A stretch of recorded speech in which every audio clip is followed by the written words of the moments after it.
Muy buenas tardes, bienvenidos a comenzar una nueva semana junto a nosotros en Agenda Amor TV. Hoy tenemos un tema fundamental, no solo para las generaciones que estamos viviendo actualmente, sino también para las que vienen. ¿Qué pasa con el cambio climático? ¿Cómo ya no tenemos que hablar de futuro, sino que de presente? ¿Cuáles son los efectos concretos que se están viviendo hace décadas en el mundo y por supuesto en Chile también? En algunos casos, situaciones bastante complicadas. Vamos a estar conversando con tres invitados de lujo y se los quiero presentar de inmediato. Estamos junto a Paulina Aldunce, investigadora asociada del CR2, profesora del Departamento de Ciencias Ambientales y Recursos Naturales Renovables de la Facultad de Agronomía de la Universidad de Chile y coordinadora de la Mesa Científica COP25. ¿Cómo estás, Paulina? Bienvenida. Muchas gracias, buenas tardes a todos, muchas gracias por la invitación. Muchas gracias por partir la semana con nosotros. Estamos también junto a Raúl Cordero, climatólogo y líder del Grupo de Investigación Antártica de la Universidad de Santiago de Chile. ¿Cómo estás, Raúl? Hola, muy bien, gracias. Muchas gracias por conectarse con nosotros. Y también estamos junto a José Miguel Arauz, doctor en Ciencias y director diplomado Cambio Climático de la Universidad Alberto Hurtado. ¿Cómo estás? Bienvenido. Hola, muy buenas tardes a todos y a todas. Gracias por la invitación. Bueno, hemos estado hablando de esto durante décadas, pero ya los tiempos se van agotando. De hecho, justo hoy, un informe del panel intergubernamental sobre cambio climático, más conocido como IPCC, dio cuenta de efectos bastante problemáticos, bien preocupantes también. ¿Cuál es la radiografía si miramos el balance actual de la situación, Paulina? Bueno, si miramos el balance actual de la situación es grave. En el fondo, los impactos del cambio climático ya no son cosas del futuro, son cosas del presente, incluso un poco del pasado, al corto plazo. Y la verdad es que estamos con impactos importantes. Este reporte muestra impactos importantes del cambio climático y es muy importante poner atención a este informe porque nos muestra la urgencia en la cual nosotros tenemos que responder a este impacto climático. Ya no podemos seguir esperando, hemos ido respondiendo, hemos ido poniendo esfuerzo a nivel internacional, nacional, local, pero no hemos ido a la velocidad que se necesita y ya no hay tiempo, se nos acabó el tiempo, hay que actuar hoy día. Raúl, vamos a entrar después en algunos detalles de este informe, pero en términos generales, cuando siempre hablábamos de los impactos que podíamos tener, los efectos concretos, bueno, eso ya, como dice también Paulina, es pasado. ¿Cómo lo estamos viendo? ¿Cómo se siente palpable los efectos ya en la situación actual? Bueno, en la mayoría de los países del mundo, y el informe hace un resumen al respecto, se viven ya algunos de los efectos más llamativos del cambio climático en forma de eventos extremos. El cambio climático hace más frecuentes e intensos los eventos extremos, como por ejemplo las olas de calor, las inundaciones, las lluvias torrenciales, las tormentas muy intensas tipo huracanes, por ejemplo, en el Caribe, y también hace más frecuentes los incendios forestales y las sequías. Entonces, hay pocas regiones en este momento del planeta que no estén experimentando de alguna manera alguno de estos eventos extremos. Por ejemplo, en Chile, nosotros estamos muy fuertemente golpeados, no solamente por las olas de calor. La semana pasada tuvimos una ola de calor muy intensa en la zona central, en particular en Santiago, sino también por la sequía. Nosotros estamos siendo impactados por una muy intensa sequía que el cambio climático no solamente ha contribuido a causar, sino que ha empeorado. Desafortunadamente, no es solo Chile, todos los países del mundo están sufriendo algunos de estos eventos extremos que el cambio climático está exacerbando. Hay diferencias también en cuanto a los impactos que se viven en cada uno de los países por distintas razones, o cómo también repercute lo que nosotros mismos contribuimos o contaminamos, que no siempre se hace en la misma medida. José Miguel, bueno, de hecho, el mes pasado, julio de este año, fue el más caluroso que hemos tenido desde las mediciones. Así es. De hecho, yo tomaría una analogía de quizás los recientes Juegos Olímpicos y yo creo que quizás un elemento interesante a tener en consideración es que este informe nos pone en una situación de una carrera contrarreloj, básicamente. Ya los plazos se vencieron hace mucho y el informe está lanzando señales de alerta respecto a una situación que ya puede calificarse como emergencia climática. Tal como dijiste tú, ¿cierto? Han habido olas de calor, como se ha mencionado a lo largo de estos minutos, y uno de los elementos que destaca también el informe a escala global y también a escala regional, los impactos son distintos, es que vamos a esperar más de estos eventos extremos. O sea, la sequía, la mega sequía puede tender a transformarse en una hipersequía, eventualmente no va a haber una capacidad de recuperación inmediata de aquello, y lo que es peor, se esperan también años más secos de aquí al futuro. Por tanto, estamos viviendo hoy en día una sinopsis del clima futuro del mundo y del territorio nacional, que es bastante preocupante. Ahora es interesante cuando miramos que tenemos estas olas de calor, por ejemplo, no sé, tenemos nieve en Brasil, estos incendios muy masivos en distintos países. ¿Cuánto de esto es reversible o no? ¿Cuánto llegó para quedarse? Porque finalmente tenemos la posibilidad de poder hacer algo al respecto, Paulina. Bueno, en realidad esto llegó para quedarse, lamentablemente. El clima ya cambió. Lo que tenemos que poner nuestros esfuerzos ahora es frenar que siga cambiando, pero el clima ya cambió. Lo que estamos viviendo ahora, estos eventos extremos que, como bien decía Raúl, aumentan en su frecuencia y severidad, van a ser algo que nos van a acompañar de aquí para adelante, tal vez en más frecuencia de lo que estamos viendo el día de hoy. Y lo que queremos hacer es un poco frenarlo, pero revertirlo es imposible. Y como decía, ¿no es cierto?, José Miguel, uno de los impactos más importantes del cambio climático en Chile es la disminución del recurso hídrico. Llevamos más de 10 años de una mega sequía, que es un déficit hídrico más allá de un 25%, y este déficit hídrico, esta mega sequía, como te decía, lleva más de 10 años y es la sequía más severa que ha sido registrada o estudiada a nivel nacional. Y es la más severa porque es la más extensa en términos temporales como en términos geográficos. Y no solo eso, sino que además de las mega sequías existen las hipersequías, que son más allá de un 75% de reducción del recurso hídrico. Y más o menos ocurren, ¿no es cierto?, 3 veces por siglo, ¿no es cierto?, cada 30 años. Y resulta que ya tuvimos una en 2019 y parece que este año, si es que no tenemos más precipitaciones, por lo menos en la zona central, podríamos estar entrando en una segunda hipersequía. Entonces ya imagínate, los 20 primeros años, 22 primeros años de nuestro ciclo podríamos tener 2 hipersequías, cuando el promedio debería ser 3 en el siglo completo. Así que para que te hagas una idea de la severidad de lo que estamos hablando. Raúl, volviendo al tema anterior, porque decíamos, estos ya no son temas de futuro, son temas incluso de pasado. El cuento de no acabar, Pedrito de Lobo, se advertía que esto iba a ocurrir. Costó generar conciencia, tanto así que ahora ya tenemos estos daños irreversibles que por mucho que podamos hacer cosas, como dice Paulina, ya no se puede regresar atrás. Quizás sí podemos evitar que esto siga empeorando. Sí, esa es justamente la palabra clave. Es decir, en efecto, una de las cosas que este nuevo informe del IPCC trae es la confirmación de que muchos de los efectos del cambio climático son irreversibles en el corto y mediano plazo. Eso significa que desafortunadamente gente de mediana edad como nosotros no va a volver a ver el clima que recordaba cuando era niño. Así de mala es la situación. Pero eso no significa que no tenemos que movilizarnos para tratar de mejorar la situación, porque la situación siempre puede ser peor y va a continuar empeorando de manera progresiva y quizás acelerada hasta que detengamos el calentamiento global, lo que significa básicamente abandonar los combustibles fósiles.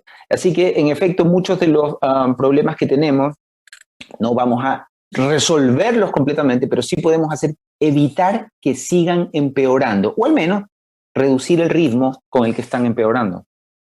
José Miguel, en este minuto, dado lo que estamos conversando, ¿cuál es nuestra expectativa máxima de lo que podemos hacer? Se habla de un calentamiento global, subir entre 1 grado y 1,5. Eso quizá para una persona que no tiene conocimientos técnicos no dice mucho. ¿Cómo generar conciencia de que realmente es algo muy preocupante y los efectos son mucho más allá de 1 grado más, 1 grado menos? En efecto, hoy en día estamos enfrentando este desafío del 1,5 grados Celsius, ¿cierto? Tenemos que tratar de evitar al máximo que el calentamiento terrestre llegue a esa cifra, digamos, porque ahí los efectos van a ser aún más importantes y de carácter irreversible.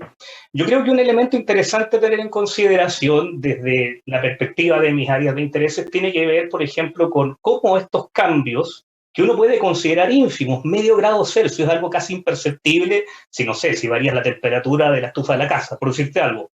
Pero en términos de los sistemas naturales, una variación de ese tipo es súper importante. Piensa tú en los glaciares. Los glaciares son un elemento tremendamente importante del relieve de nuestro territorio nacional y son elementos muy sensibles el cambio climático. Por tanto, si tú subes la temperatura medio grado o menos de medio grado incluso, o cambias el monto de precipitaciones o la naturaleza de las precipitaciones, esto es decir, en vez de nieve, que precipite lluvia, los efectos van a ser tremendamente importantes. Y yo creo que cualquiera de nosotros que esté, digamos, en un promedio de edad superior a los 45 años, va a recordar cuando miraba los Andes cuando era pequeño o era pequeña, y se va a acordar que la cantidad de nieve que había ahí era totalmente distinta a la que vemos hoy en día, o a la que ves en los registros de archivos de la década del 60, del 50. Yo creo que ese es un muy buen indicio de lo rápido que van los cambios. Y claro, lamentablemente, como comentaban también hace un rato Paulina y Raúl, lamentablemente nuestros hijos y nuestros nietos no van a ver, digamos, el mismo clima que nosotros vivimos hace 20 o 30 años atrás. En ese sentido, los glaciares para mí son un buen índice, digamos. Hay varios más, pero yo creo que ese es uno de los más destacables. Ahora, es interesante porque no estamos hablando de cambios de generaciones, que nuestros abuelos nos cuenten, o sea, son cosas que nosotros mismos vimos hace no tantos años. Quizás si uno mira los centros de nieve, por ejemplo, los centros de esquí, las temporadas prácticamente han sido inexistentes en los últimos años. Es una cosa súper concreta, Paulina. Absolutamente. Yo el fin de semana estuve en la zona rinconada de los Andes y es otro paisaje. Es decir, yo he viajado ahí toda mi vida, porque mis abuelos son de allá, mis padres son de allá, y he viajado toda mi vida, y el paisaje que se veía, el color que se ve hoy en día y que se veía en esta misma época, en otros años, es absolutamente distinto. O sea, lo que ven mis hijas como paisaje es absolutamente distinto a lo que vi yo. Y volviendo un poco a lo que decía José Miguel, mucha gente dice, bueno, pero medio grado Celsius, 1 grado Celsius no es mucho. Si tú piensas qué es lo que se necesita para que el hielo se convierta en agua, o sea, el cambio del agua desde sólido a líquido es menos de 1 grado. Entonces, es gravísimo, no es algo menor. Y eso es un punto importante, muy importante de hacer, y hemos perdido mucho de todo lo que es la criósfera. Se han perdido masas de hielo más grandes de la isla de Chiloé, en la Antártica, ya varias veces, para que te hagas una idea de lo que estamos perdiendo y de la magnitud de lo que se está viviendo. Imagínate la cantidad de especies, ecosistemas que viven en esos lugares y que están expuestos a una distinta temperatura, a una distinta disponibilidad de agua, la temperatura, ¿no es cierto?, lo que son los animales, lo que son los insectos, cambian sus épocas de reproducción, sus eclosiones, que decimos los insectos. Entonces, es un tremendo impacto y es un impacto transversal. El cambio climático no solo cambia el clima, sino que a través del clima cambia todo en el fondo, todo. Cómo estamos, ¿no es cierto?, los humanos expuestos a desastres naturales, cómo las especies tienen menos recursos alimenticios, cómo cambian sus momentos de migración, por ejemplo, en las aves. Entonces, no es solo el cambio climático el que está cambiando, el cambio climático es transversal y es el paraguas a un montón de cambios que se producen debido a este cambio en el clima. Pero eso no es menor, porque en este ecosistema, de alguna manera, nosotros, por un lado, ya está súper comprobado que estos daños se generan por acción humana, ¿cierto? Pero teníamos en la naturaleza algunos que han sido considerados como los aliados naturales, que los bosques, suelos, océanos, que absorben parte del CO2. Pero en la medida que se ha ido generando este círculo vicioso, vamos a tener cada vez menos ayuda de eso. ¿Cómo vemos también esa relación o ese círculo vicioso que ha ido avanzando, Raúl? Bueno, tú haces bien en notar el hecho de que de todas las emisiones de gases de efecto invernadero que los humanos estamos realizando en este momento, la mitad es absorbida por estos aliados naturales que tú mencionaste: los suelos, los bosques, las raíces y los océanos. Entonces, ¿qué es lo que sucede? Nosotros no sabemos cuánto más tiempo el océano nos va a seguir dando una mano absorbiendo aproximadamente el 25% de nuestras emisiones. Nosotros no sabemos cuál es la capacidad que va a tener el suelo de seguir absorbiendo el segundo 25% de las emisiones que nosotros absorbemos. ¿Por qué? ¿Y de qué puede depender eso?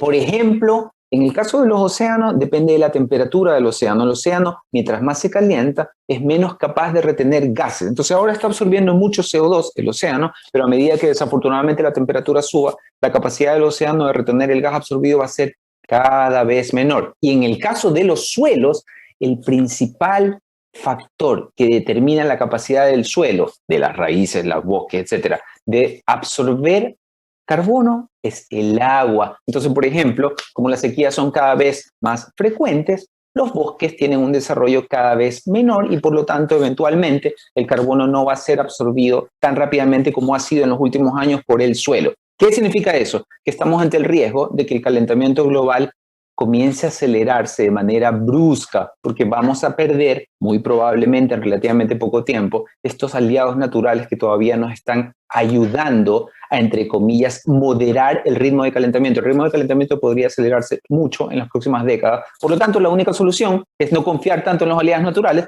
sino hacer nuestra parte, que es básicamente eliminar nuestras emisiones de gases de efecto invernadero.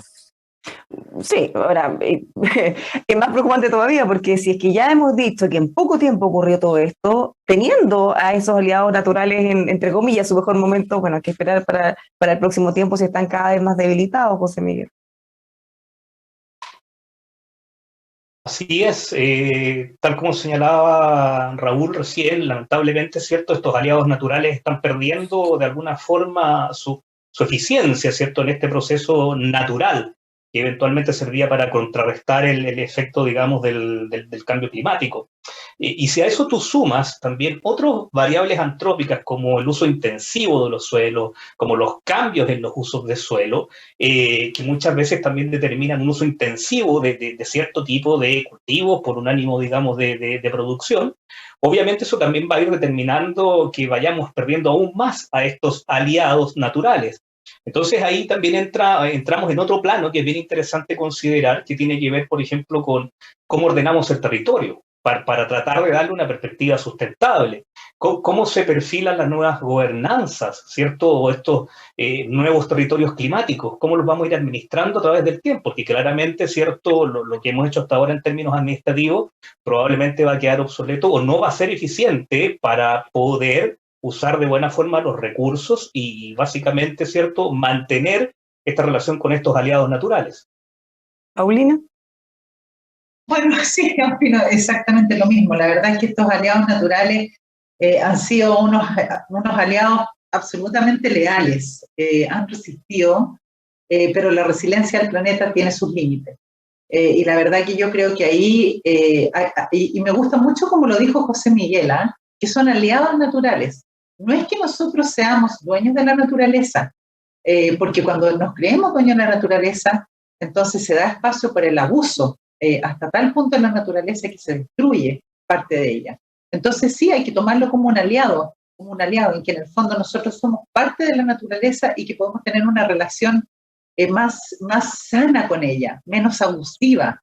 Entonces me gustó, fíjate, cómo lo plantea José Miguel, como que son nuestros aliados.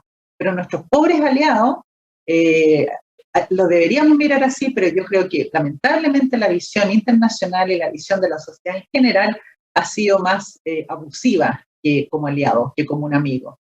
Y bueno, y hemos arrasado con muchos pulmones, ¿no es cierto?, muchas áreas verdes extensivas.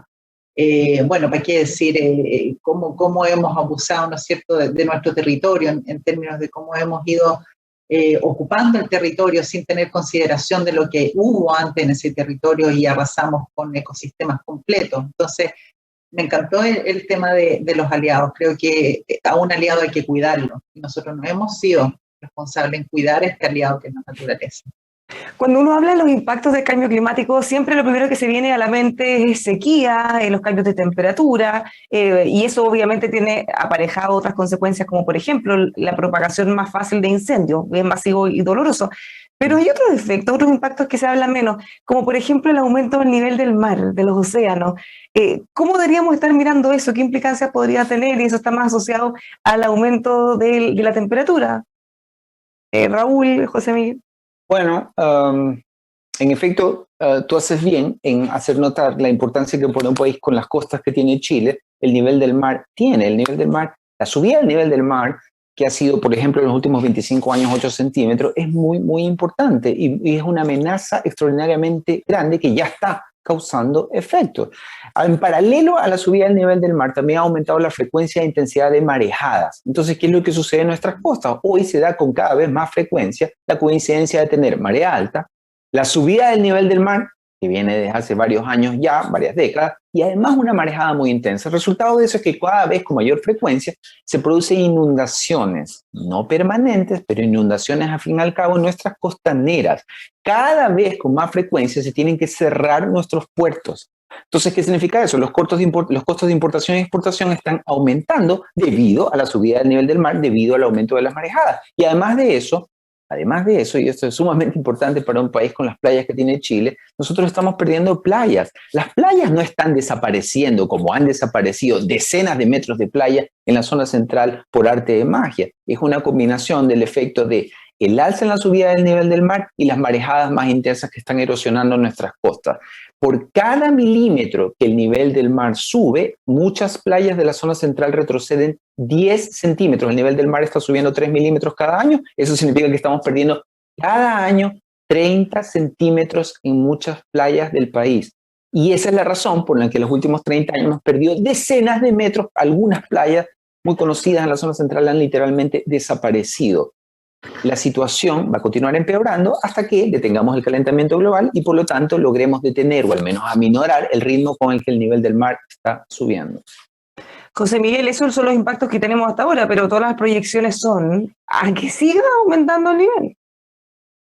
Así es, efectivamente, bien lo decía Raúl recién, digamos, este es un tema que es progresivo, que se va a mantener a través del tiempo. O sea, estas playas van a seguir desapareciendo, pero fíjate que incluso junto con desaparecer, si sumamos alzamiento del nivel del mar, mayor recurrencia de eventos como las marejadas intensas en la zona litoral, también cambia el balance de erosión y deposición de materiales. Entonces, estas playas no solo van a ir cambiando en su morfología, también eventualmente, ¿cierto?, todo este material que es sacado de esta arena litoral que se extrae de las playas, se va a las plataformas continentales, cambia el balance, digamos, de sedimentos, de nutrientes, hay impactos en los ecosistemas marinos. Entonces, esto también es un tema que está interconectado. Yo creo que ese también es un elemento clave a tener en consideración cuando pensamos en los efectos de largo plazo, porque tenemos los glaciares, los cambios en la zona litoral, las zonas urbanas, las islas de calor, el aumento de la sequía, etcétera, etcétera. Todo está interconectado. O sea, yo creo que hay un tema que es importante también tener en consideración. Estos elementos que uno pareciera ver como elementos aislados,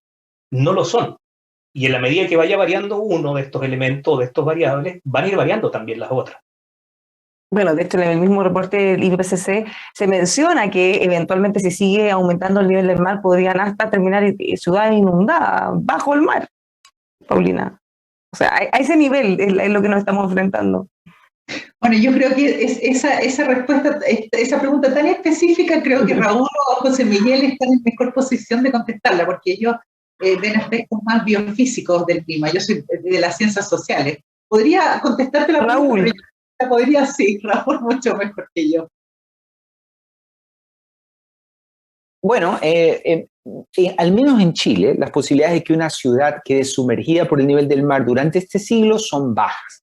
Hay ciudades mucho más amenazadas por el nivel del mar. Fíjate que una cosa muy entretenida, es que, entre comillas entretenida, porque estas cosas causan sufrimiento y dolor a muchos, pero igual sigue siendo desde el punto de vista físico, en el mundo social es diferente, pero en el mundo físico resulta entretenido de seguir cómo está subiendo el nivel del mar en todo el mundo, porque no es que está subiendo parejo en todo el mundo. Irónicamente, uno de los contribuyentes grandes a la subida del nivel del mar son los casquetes polares de Groenlandia y de la Antártica, pero el nivel del mar no sube ahí, sino que por razones gravitatorias sube más en el trópico. Entonces, las ciudades más amenazadas por la subida del nivel del mar son las tropicales. Por ejemplo, Arica. En Arica, el nivel del mar está subiendo mucho más que en Punta Arenas, que está más cerca de la Antártica. Y las ciudades, por lo tanto, más amenazadas por la subida del nivel del mar son todas las tropicales. Por ejemplo, es muy famoso el caso de Miami. Miami es una ciudad, igual que todas las de la costa este de Estados Unidos, que no solamente por razones geográficas están amenazadas, sino la topografía de ellos también es muy plana. Es diferente el caso de Chile. Chile tiene, sobre todo en la zona central, una topografía costera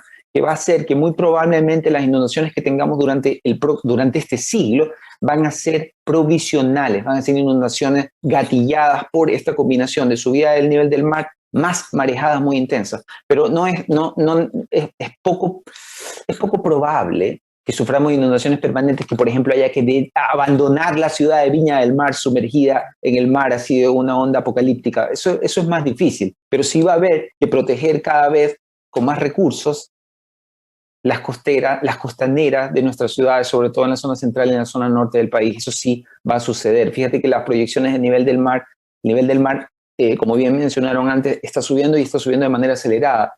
En el mejor de los casos podríamos tener solo 80 centímetros más de alza en el nivel del mar durante este siglo, pero es bastante probable que, como la situación está empeorando, esas proyecciones van a ser corregidas muy probablemente al alza en relativamente poco tiempo. Y va a depender de qué acciones concretas también podamos ir haciendo. Ahora, a propósito de Chile y a propósito también de los impactos que no son iguales en todos lados, señalan que en el caso del norte y centro de nuestro país la temperatura subiría más que en el promedio del planeta, y en la zona austral y el mar podría ser inferior al promedio. ¿Cómo estamos nosotros en relación al mundo, José Miguel? En este informe reciente ahora del IPCC hay varias, digamos, componentes. Una de ellas es como estos hechos puntuales, digamos, para cada región o para cada continente. Y efectivamente, ¿cierto?, plantea que, bueno, obviamente la tendencia al alza de las temperaturas se mantiene, digamos, pero obviamente hay lugares donde es más notorio que en otros lugares, ¿cierto? Y en ese sentido, ¿cierto?, el norte y centro del territorio nacional obviamente va a sentir o va a acusar de mayor manera esta alza de las temperaturas. Pero también es interesante pensar lo que ocurre con las precipitaciones, porque, por ejemplo, en este informe se plantea que, por ejemplo, en la región austral de Chile o en Magallanes va a llover más. Entonces la gente puede decir, todo bien, va a llover más, va a haber más agua. Pero hay un cambio en la naturaleza de las precipitaciones. Ya no es nieve la que va a caer, sino que va a ser lluvia, ¿cierto? Y si tú piensas, digamos, ahí también hay todo un cambio en lo que ocurre con el funcionamiento de las cuencas hidrográficas, de los sistemas territoriales que están conectados a estas cuencas hidrográficas. Entonces, obviamente, hay una suerte, digamos, de disparidad entre cómo van a operar los cambios. No es que en todo Chile la temperatura vaya a subir de la misma forma o todas las precipitaciones vayan a variar de la misma forma. Entonces, uno tiende a pensar en términos muy, muy, muy simples, ¿cierto?, que eventualmente las condiciones serían, comillas, más benignas hacia el sur del territorio nacional. Ahora es interesante pensar en eso y hacer quizás el cruce, por ejemplo, con las ciencias sociales. ¿Qué va a pasar ahí, por ejemplo, con las migraciones a futuro, ¿cierto? Vamos a tener a lo mejor un desbalance de población. El territorio del norte, la población del norte del país va a migrar hacia el sur, y todo lo que implica aquello. Entonces hay un tema ahí también de muy largo plazo que es bien interesante tener en consideración. Paulina, no solo tenemos que fijarnos en las migraciones de personas, eventualmente entre zonas del mismo país o distintos países, sino que también de las actividades económicas, la agricultura, por ejemplo. Ya se está planteando en distintos sectores quizá una migración hacia lugares donde sea más auspicioso, pero ¿qué pasa con el resto de Chile? ¿Cómo ve eso?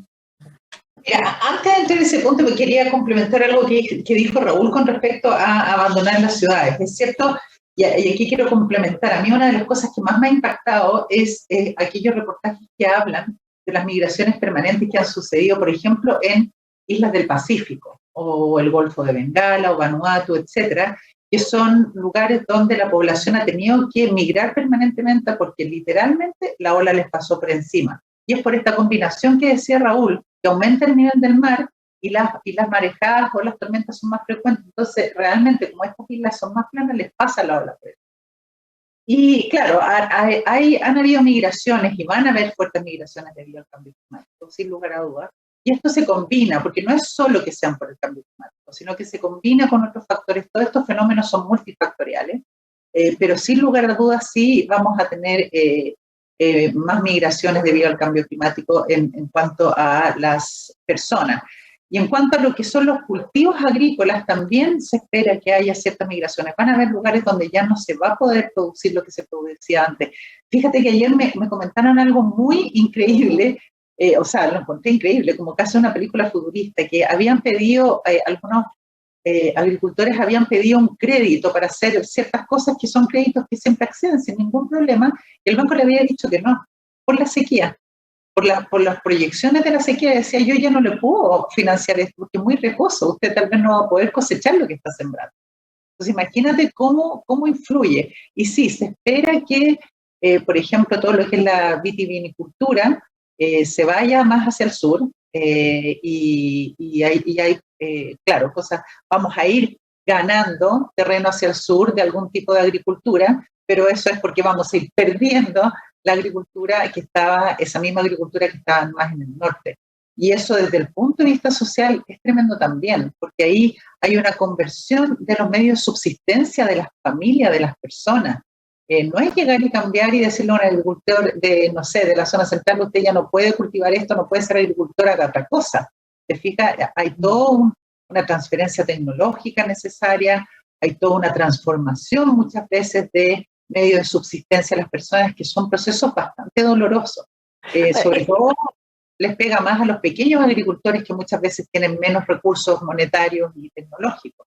Ahora, eso de los créditos son relevantes, porque además si nosotros miramos la forma, cómo funciona la agricultura, las tierras, por ejemplo, parte importante del valor que tienen y que tienen también como una especie de garantía los agricultores a sus derechos de agua, justamente. Una tierra tiene valor en cuanto tengan derechos de agua, y esos derechos, si es que no hay agua, efectivamente, por más que tengan en el papel, bueno, ya vemos que está generando impactos incluso en el sector crediticio. ¿Cómo ven ustedes eso? Bueno, que no es exactamente de lo que estamos hablando, pero sí vamos viendo cómo esto va teniendo impactos ya derivados en segunda y tercera instancia.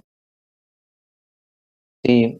Bueno, yo creo que Paulina subrayaba muy bien los impactos sociales que el cambio climático tiene. Nosotros en Chile estamos ya pagando el costo del cambio climático porque tenemos que pagar esa nueva infraestructura que se está construyendo para proteger el puerto de San Antonio, por ejemplo, que pasa demasiados días cerrado, o el nuevo rompeolas que protege la avenida Perú en Viña del Mar. Eso obviamente lo tenemos que pagar, pero no solamente estamos pagando eso, los nuevos pozos que tuvo que construir la sanitaria que abastece de agua al Gran Santiago, la tubería nueva que Osval tuvo que construir para trasvasar aguas de la Concagua y llenar el embalse Los Aromos que abastece al Gran Valparaíso. Toda esa infraestructura nueva evidentemente va a ser traspasada después, los costos de esa infraestructura, a las cuentas de agua. Y no solamente eso, todos los que van a la feria o a los supermercados han notado las enormes fluctuaciones de precios que existen. Todas esas fluctuaciones de precios, o al menos una parte, no es siempre especulación, por supuesto que no. Cuando hay una sequía, evidentemente los costos de producción agrícola se disparan.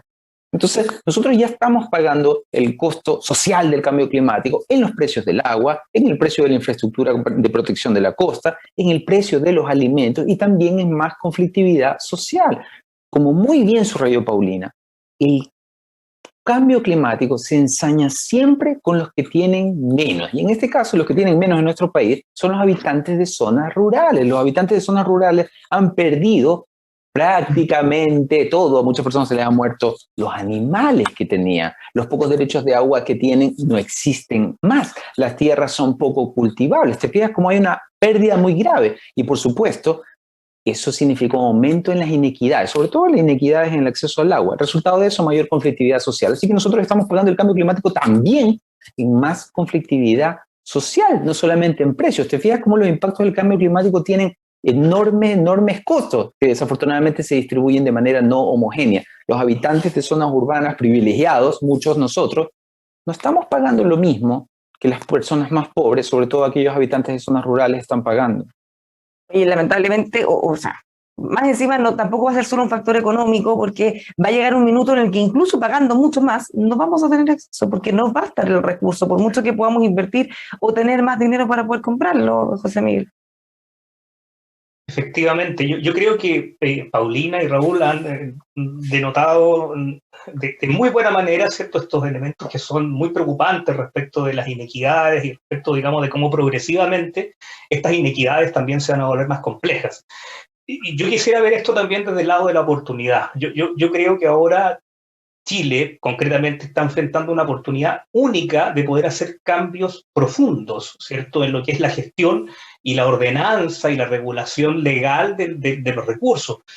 Creo que no es el tema acá, digamos, hablar de cómo es la situación de la administración del agua en Chile, pero sí yo creo que hay un tema ahí que es interesante, que estas situaciones necesariamente nos lleven de una buena forma, de una manera ya definitiva a cambiar, digamos, estos aspectos legislativos, como básicamente, ¿cierto?, cómo se usa el agua en Chile, para precisamente empezar a abordar desde allá estas inequidades y tratar de minimizarlas al mínimo. No creo que sea posible acabar con ellas por un tema también de desarrollo, digamos, desigual en el territorio nacional, pero sí hay un marco normativo sobre el cual se tiene que hacer un esfuerzo transdisciplinario, sobre el cual se tiene que escuchar con mayor paciencia, diría yo, no paciencia, sino que escuchar atentamente a lo que dice también el mundo científico, en lo que refiere, por ejemplo, a la ley de protección de glaciares. donde hay hechos evidentes, medidos, con estaciones meteorológicas, con otro tipo, digamos, de monitoreo que te dice que acá las cosas están cambiando, y ahí tenemos una ley que está hace ya muchos años, digamos, durmiendo, sobre la cual ni siquiera hay una temática de urgencia, ¿cierto?, respecto de cómo se aplica. Entonces yo creo que en ese sentido deberíamos ver también esto como una oportunidad. Es un poco rara la vuelta de página, pero yo creo que es necesario verlo así. O sea, ya tenemos el diagnóstico y estamos demasiado preocupados. Pero para dar vuelta, como dice José Miguel, la página, vámonos a las oportunidades. ¿Qué se puede hacer al respecto? Ya decían ustedes que no es irreversible lo que ha ocurrido hasta ahora, pero sí podemos detener que vaya aumentando estos impactos. ¿Qué se puede hacer? Vamos a nivel mundo, países y después a nivel persona también, Paulina. Es que hay dos maneras de responder al cambio climático. Una que es la mitigación, que es la reducción de los gases de efecto invernadero, que ahí podemos hacer mucho y hay que hacerlo. Y otra es la adaptación, es decir, cómo respondemos al cambio climático para disminuir la vulnerabilidad de la población, la vulnerabilidad de los ecosistemas, ¿ya? En mitigación, Chile está comprometido que de aquí al año 2050 nosotros tengamos una carbono neutralidad, es decir, que lo que producimos pueda ser absorbido. Así decirlo, lo estoy diciendo de manera muy, muy simple. Pero también está todo lo que son las respuestas, que es la adaptación. Dentro de esa adaptación está aprovechar los posibles beneficios, que son los menos, y responder a todos los impactos y los efectos negativos. Y ahí hay mucho que la ciencia, en lo que la ciencia puede aportar. Por ejemplo, en estudio de vulnerabilidad poblacional, que es un poco ligado a lo que decía Raúl, ¿no es cierto? Que en el fondo es muy importante saber dónde están las vulnerabilidades, porque si tú sabes dónde están las vulnerabilidades, sabes por dónde empezar, qué medidas necesitas y cuáles hay que priorizar, porque hay que priorizar a aquellos que son más vulnerables. Y también, en ese sentido, hay un ejemplo que yo siempre doy que está relacionado a la mujer. La mujer tiene un impacto multiplicador tanto de la vulnerabilidad como de la adaptación. ¿Por qué? Porque en general, en el mundo, ¿no es cierto?, en la sociedad, las mujeres están a cargo de dos otras porciones de la población que son vulnerables, que son los niños y los ancianos, ¿no es cierto? Entonces, si la mujer es vulnerable, automáticamente esas porciones de la población pasan a ser vulnerables. Y lo mismo si es que tienen capacidad de adaptación. Entonces, hay que tomar medidas para responder al cambio climático, pero esas medidas tienen que ser basadas en estudios de vulnerabilidad, porque no tenemos tiempo y no tenemos recursos ni profesionales, ni personales, ni monetarios, ¿no es cierto?, para hacernos cargo de todo lo que se nos viene encima. Entonces, hay que saber estratégicamente por dónde empezar y por dónde priorizar. Y para eso los estudios de vulnerabilidad son fundamentales. Una de las dificultades o cosas que sin duda nos complican es que, claro, nosotros tenemos una meta de carbono neutralidad para el 2050, pero se sabe que el porcentaje de Chile contamina en el nivel, por supuesto, en el escenario mundial muy poco, pero somos de los países más afectados. Entonces, si no se logra una conciencia internacional, que todo el mundo se suba al mismo carro, bueno, puede ser bien frustrante también, porque incluso cumpliendo con todas nuestras metas, vamos a seguir sufriendo los impactos igual, Raúl. Sí, pero antes de quejarnos de los no avances en otros países, nosotros tenemos que hacer nuestra parte, ¿no? Una vez que tengamos nuestra parte hecha, nosotros podemos comenzar a quejarnos y reclamar. Pero yo espero que una vez que nosotros hagamos nuestra parte, que resulta extraordinariamente conveniente, porque Chile es un país extraordinariamente rico en recursos renovables, no convencionales. Tenemos muchísimo viento en todo el sur de Chile y tenemos todo el sol que podamos querer en todo el norte de Chile y también en la zona central.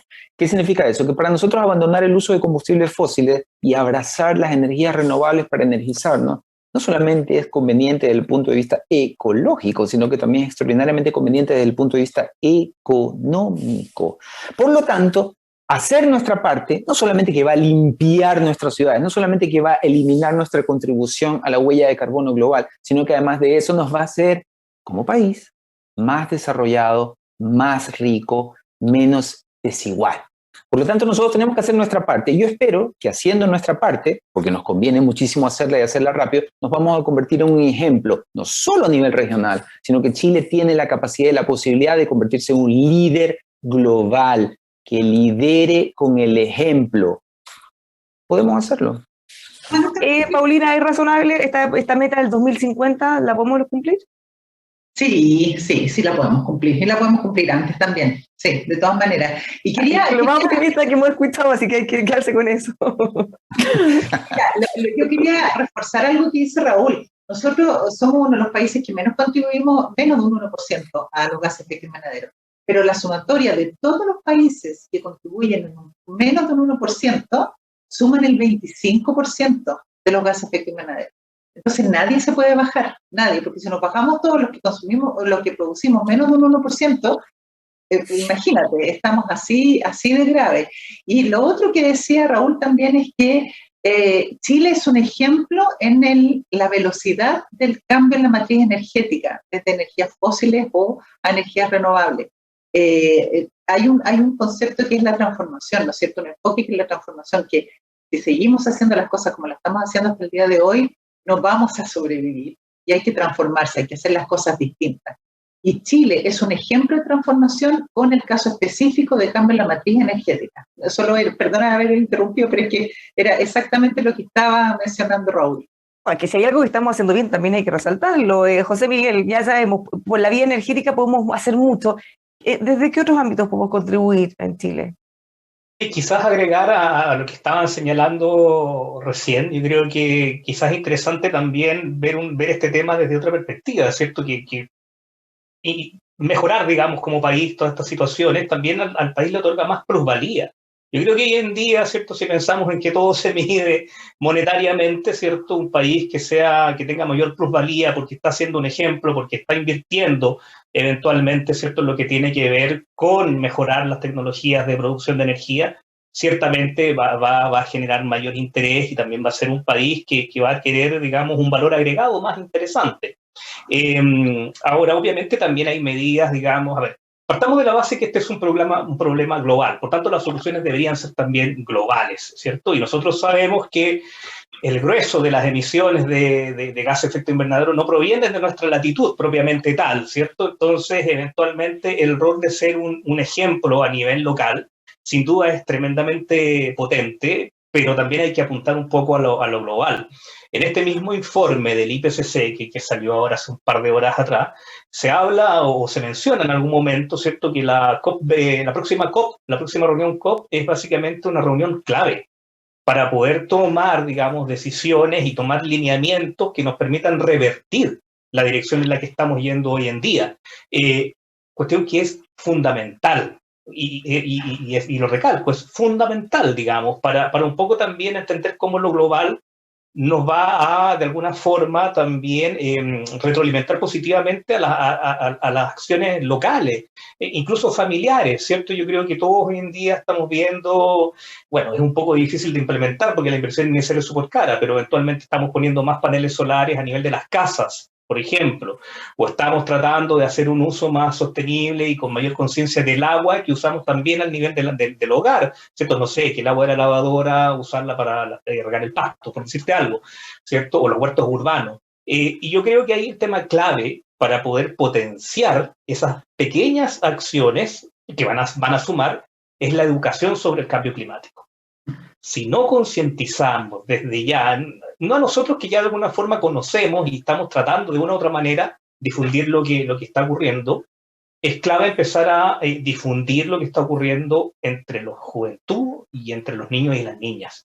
Yo creo que hay un tema que es fundamental, ¿cierto?, en términos de ingresar este tipo de precauciones, incluso en lo que es el currículum estudiantil, para que eventualmente se forme una conciencia de lo que estamos viviendo y lo que vamos a vivir a futuro.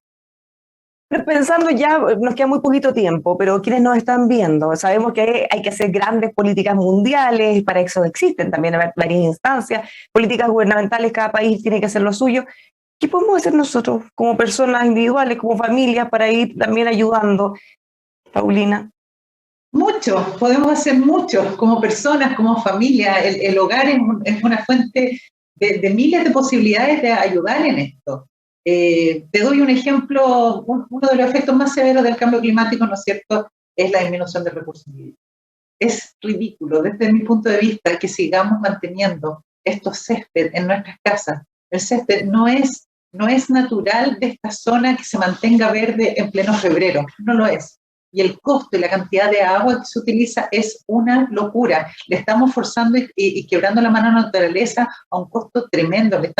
Mucha gente dice que el agua es como la sangre en la tierra, y lo es. Entonces, fíjate que hay jardines hermosos, hermosos, que son de piedra o que son de otro tipo ¿cómo se llama?, de vegetación, que es más de esta zona, y tú te puedes ahorrar un 90% de agua. Yo lo hice en mi casa, y hoy día estoy consumiendo solo en ciertas plantas alrededor, estoy consumiendo menos del 10% de lo que consumía hace 2 años atrás. Y, por ejemplo, eso es un ejemplo específico. ¿Para qué decir reciclar? Y así bajar el consumo, y así bajar, ¿no es cierto?, la producción que se hace con estos combustibles fósiles. Consumir menos, reciclar, como decía, pero también consumir menos. Esta arrogancia de que somos humanos y nos merecemos tener todo nuevo, lindo, también es una manera de aportar. Y hay muchas otras maneras de aportar, pero por el agua es una de las cosas que realmente podemos aportar. No ser tan soberbio que nos merecemos estos prados tremendos al costo de que se está desagradando la tierra, tener estos prados en nuestros jardines. Y los jardines de piedra son preciosos. Doloroso. Es doloroso el tema del pasto, porque es un tema casi cultural también. Estamos acostumbrados a que ojalá todos pudiéramos tener, quizá crecimos así pensando en estos pastos bien verdes, lindos, que claro, yo creo que ya es una cosa que va en retirada. Nos han dicho todos los expertos, Raúl. Sí, eso, afortunadamente eso va en retirada. Hay que mirar, nosotros siempre podemos echar un vistazo a nuestros vecinos, el vecino, no tan vecinos geográficamente, pero uno de los territorios que más se parece a la zona central de Chile es California. En California el césped desapareció hace mucho tiempo fuera de las canchas para jugar algún deporte, ¿te fijas? Y no es que en California la gente no tenga plata suficiente para comprar el recurso, es simplemente una cosa de educación y respeto. No deberíamos usar agua en exceso para una cosa totalmente accesoria como el pasto, cuando hay alternativas, como muy bien decía Paulina, de flora nativa. Así que los gestos importantes son esos, pero hay un gesto individual que no quiero dejar de mencionar. El gesto individual más importante que nosotros podemos hacer para acelerar la mitigación del cambio climático y también la adaptación, como muy bien también mencionó Paulina, es votar adecuadamente, votar informadamente. Nosotros necesitamos que nuestros líderes no sean inactivistas climáticos, necesitamos liderazgo político que haga que el país rico en energías renovables como Chile avance más rápido en limpiar su matriz energética. No lo hemos hecho mal, no se puede desconocer, pero se puede hacer mejor. Y necesitamos para eso gente que empuje ese carro. No me refiero a los políticos, necesitamos ciudadanos que voten informados. Finalmente, José Miguel, para cerrar. Yo no podría estar más de acuerdo con lo que acaba de mencionar Paulina y Raúl a lo largo de toda la entrevista, no solo de lo último.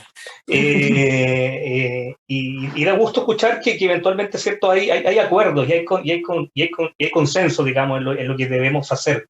Yo creo que hay muchas más actividades, digamos, a nivel individual y familiar que se pueden, digamos, implementar para precisamente ahondar en lo que es la adaptación y la mitigación. Yo creo que eso da como para 5 entrevistas más, digamos, con personas que saben mucho más de aquello. Pero sí quisiera profundizar un poco en lo que mencioné en la sesión anterior, ¿no?, que tiene que ver con la divulgación, con la difusión. Y yo creo que ahí también hay un tema que quienes trabajamos desde el mundo científico también eventualmente debemos hacer una suerte mea culpa, y es que tenemos que eventualmente hacer también una traducción adecuada de nuestras investigaciones. Yo creo que en ese sentido los informes del IPCC son una muy buena herramienta que traduce. Imagínate que están traduciendo a un lenguaje que sea comprensible, digamos, una cantidad astronómica de artículos de investigación, y estos informes también representan el consenso entre muchos investigadores e investigadoras, más de 2.000 investigadores de 65 países. ¿Cómo llegas a un consenso entre tanta gente de naturalezas culturales tan distintas? A través de esta preocupación.